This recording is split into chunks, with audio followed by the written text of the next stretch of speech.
Well, in the spirit of Halloween, we've been taking you to different parts of the Piedmont telling different ghost stories over the last week or so. And while we've brought you some fan favorites from over the years, tonight is a new one. It's about a former polio hospital now used for storage for Guilford County Animal Services. And as Fox 8's Michael Hennessy explains, it's not just one story, it's several. In East Greensboro, along Huffine Mill Road, at the beginning, I couldn't explain it. sits a building marked with a crooked number and a window in the door allowing you to see inside without going in. It looks abandoned. All of the windows are boarded up. Yeah, this is a little sketchy looking. Some who do enter say certain things never left. In 1948, North Carolina had the largest outbreak of polio in the country. What stands today is a section of what was built as the Central Carolina Convalescent Hospital. I think they did it in less than 90 days. It opened on October 11th, 1948. Patients were brought here from as far as the North Carolina coast. It was huge. This is just one little remnant. This one wing is the only thing that's left from that hospital. After polio, it was used as a jail for civil rights protesters in the 60s. So a lot of the students from the area, colleges and universities, were held here at the hospital. A few organizations were in there over the years before Guilford County Animal Services got it. It's our storage for our pet food. While people come here to get food, kennels, and other pet-related stuff, If you wanted to create a place that was spooky looking, creepy looking,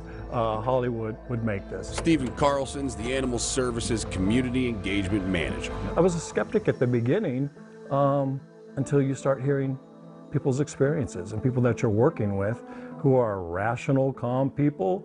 And then slowly over time, I started experiencing stuff. I was in another room up here working, and the door just closes and latches.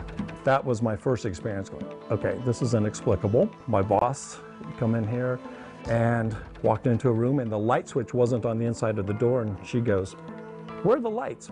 Boom, lights popped on. Some sightings. And as she's looking at me, she glances for a fraction of a second down the end of the hallway and looks back at me and goes, "Something just walked across the hallway." Others rising to the level of hair-raising, like Carlson's coordinator being the first to get there for a meeting. She's at the door at the end of the hallway, which has a little square glass window. And at the end of this hallway is another window. It's opaque. And there was a man at the end of the hallway. And at first she's just thinking, someone's here. Did 3 knocks to get that person's attention. Got 3 knocks back on the other side of the door. And at that point, she freaked out. And in one instance, it would seem something, maybe someone, managed to audibly advertise their occupancy. And he was in the back and heard the tapping, the footsteps on a tile floor. And so finally he records it on his telephone. He goes, "Listen to what I'm hearing." And they play it, and she's like, "Wow, that's really creepy." And then they hear something else. She goes, "Wait, turn the volume up." He turns the volume all the way up, and it's a man's voice going, "Is this reassuring?" All right. But it's a trio of touches that remain the most telling. We had a volunteer working in this last room at the end of this hallway, organizing some supplies, and she had 3 taps on her shoulder, turned around expecting to see one of us, and there was no one there, and she made a beeline out of there and said, "I'm not coming back." Something Carlson says he had the displeasure of enduring about 6 months into his tenure. And I was actually in this area and had a pile of stuff that I was working on and sorting, and right on the back of my neck, I got the 3 touches, as clear as can be. And I knew I was the only person in here, and I did not turn around. I kept on working, and I was calm on the outside, and then on the inside I had flashbacks to the Cowardly Lion in Wizard of Oz going, "I do believe in spooks, I do believe in spooks." That's what I felt internally. And while the inexplicable never seems to cease, there remains the mystery of what or who this hall originally housed. What was this wing? Why wasn't it part of the main hospital where the therapeutics are, where the treatments are? This was off by itself, so we don't know, was this a hospice wing? Which would make it a little more interesting.